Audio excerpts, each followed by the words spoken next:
You ever shoot a gun that made you feel stupid? Stupid for not buying it sooner? Maybe it sat in the case too long, maybe it looked weird, maybe it was too cheap or not cool enough for your buddy to post about. But then one day, you finally pull that trigger and realize you've been wasting time and money chasing everything else. This list, it's all those guns, the underpriced ones, the underdogs, the why didn't I buy this 3 years ago kind of pistols. And yeah, I skipped a few I regretted as well, but not anymore. This is Steve from Guns N' Roses, so let's go and fix some mistakes and maybe stop you from making the next one.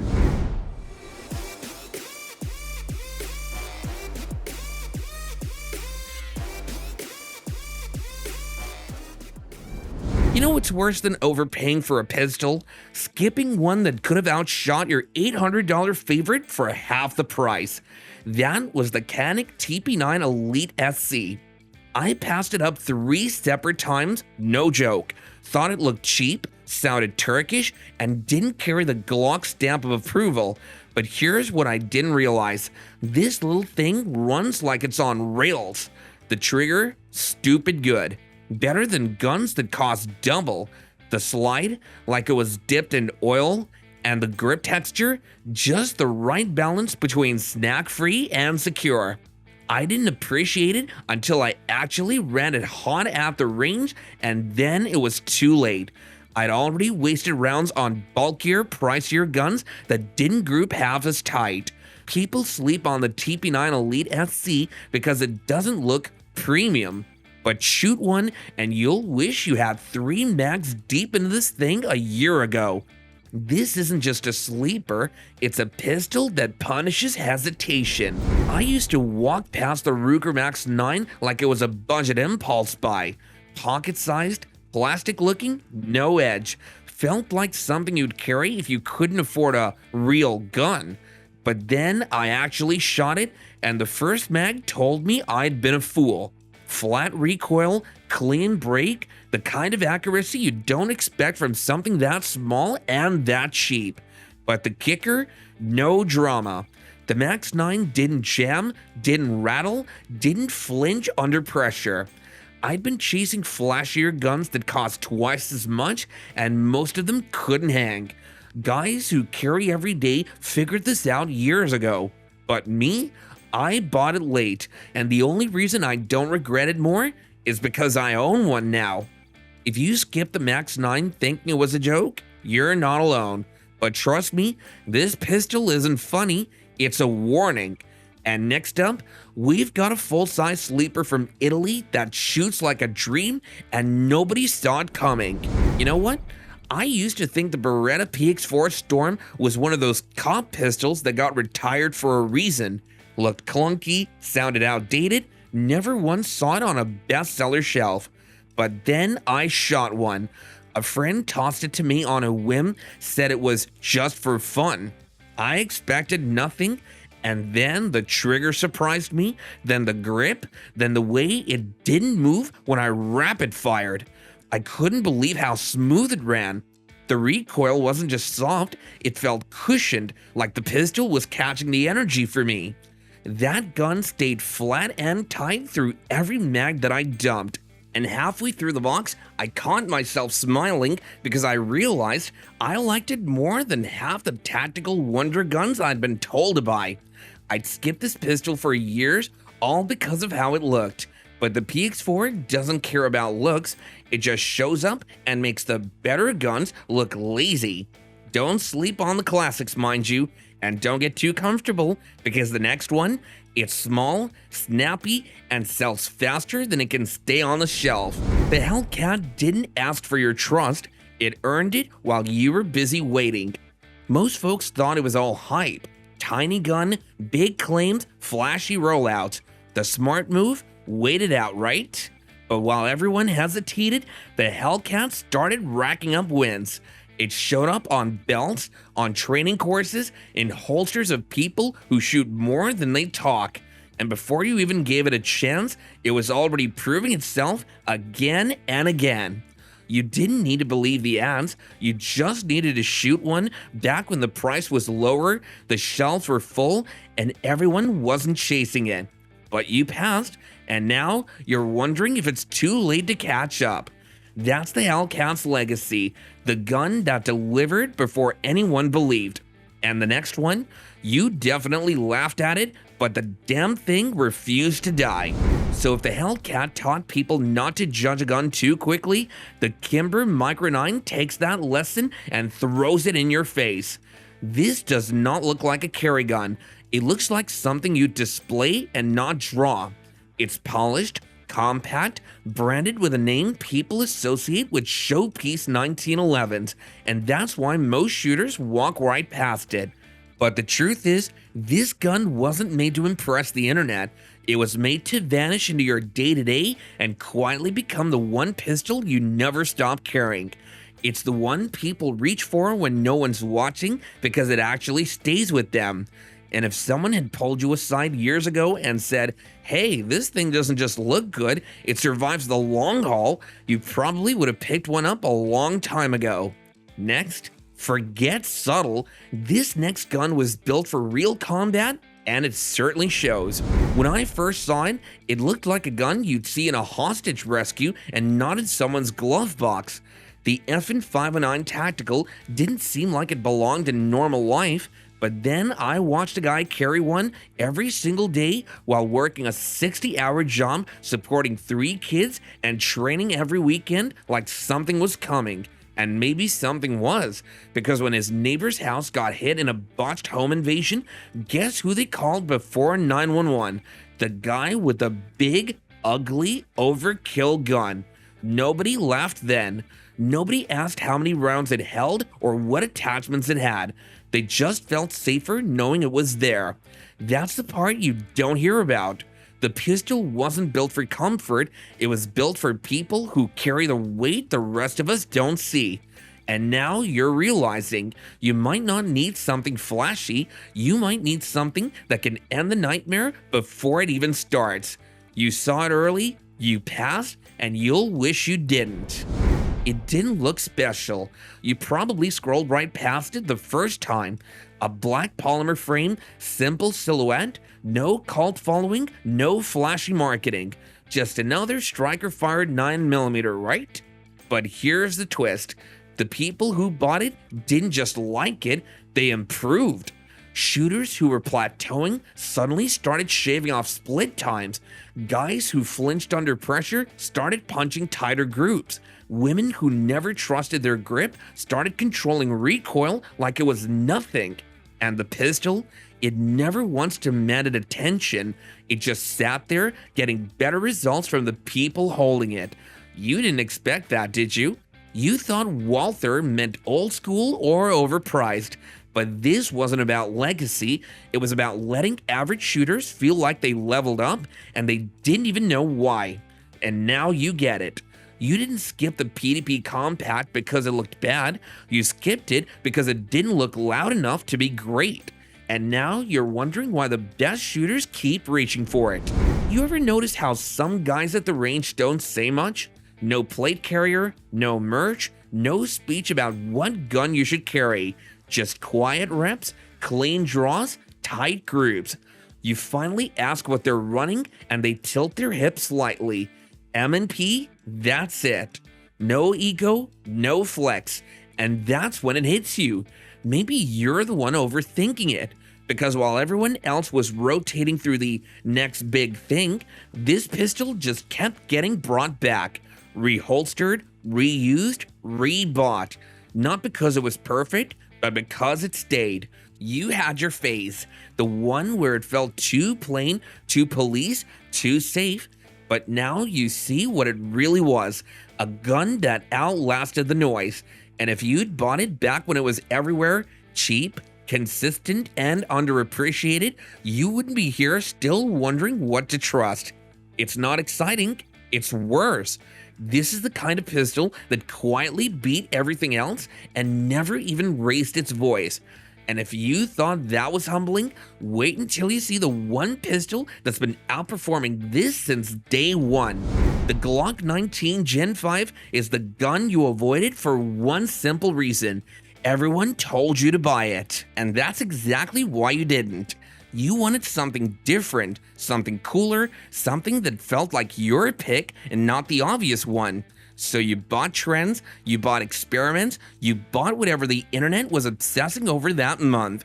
Meanwhile, the guy who walked into the store, grabbed a Glock 19 and never looked back, he spent the last 5 years shooting instead of troubleshooting. While you were replacing parts, he was stacking ammo. While you were tuning triggers, he was getting faster. While your unique pistol sat in the safe waiting for the next fix, his Glock was running every weekend, every class, every scenario. And that's where the regret really hits. Not because the Glock is perfect, but because it's freedom from the constant cycle of searching, upgrading, fixing, and doubting. You didn't lose money skipping it, you lost years you could have spent getting better. And now, with prices climbing, with availability shrinking, with your backups failing when they shouldn't, you see it clearly. This should have been your first pistol before the mistakes, before the breakdowns, before the detours. And the only gun that hurts more to miss this is the one waiting at number 1. There's a reason people regret skipping the CZ75. Not because it's rare, not because it's flashy, but because it's the gun that makes your entire collection feel temporary. You see it, you underestimate it. Then one day, on the bench, in a match, or next to someone who actually trains, it outshoots everything else. Not louder, not faster, just cleaner. That all-metal frame, that weight, that grip angle, it's not there for looks, it's there because 40 years ago, they already figured out what works. While you were cycling through striker fire trends, optics-ready tweaks, and guns with slogans, the CZ75 was just busy working. And now, the one gun that never needed hype is the one people are finally chasing. Overpriced, back-ordered, and no longer a bargain. You didn't skip this one because it was bad, you skipped it because you thought you knew better, and that's the kind of regret that doesn't go away after one range trip. But hey, if you think that was painful, wait till you see the bonus guns. These are the guns nobody talks about until you shoot one, and by then, it's already too late. The first time most people see a staccato P, they think one thing: that's not for me. Too expensive, too professional, too far out of reach. And that's the exact mistake that leads to regret. Because what they don't tell you is this: buying a staccato early means skipping 5 years of buying guns that almost got it right. All those pistols that ran well until they didn't. All the tweaks you made trying to make something feel smoother, faster, and flatter. That whole journey, one pistol was sitting at the end of it the entire time.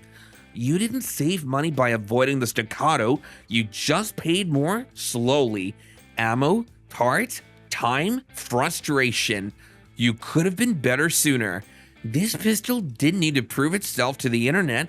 It was already in the hands of people who train for real and shoot like it matters. And now, you're not afraid of the price tag anymore. You're afraid you'll never feel anything else shoot like this. But if you think this was the only precision machine you missed the boat on, just wait. Because the next pistol didn't just hurt your wallet, it crushed your timing. Nobody told you not to buy the Shadow 2. They didn't have to. The look alone convinced you that it wasn't for you. Too serious, too specific, too tuned for a world you weren't in yet.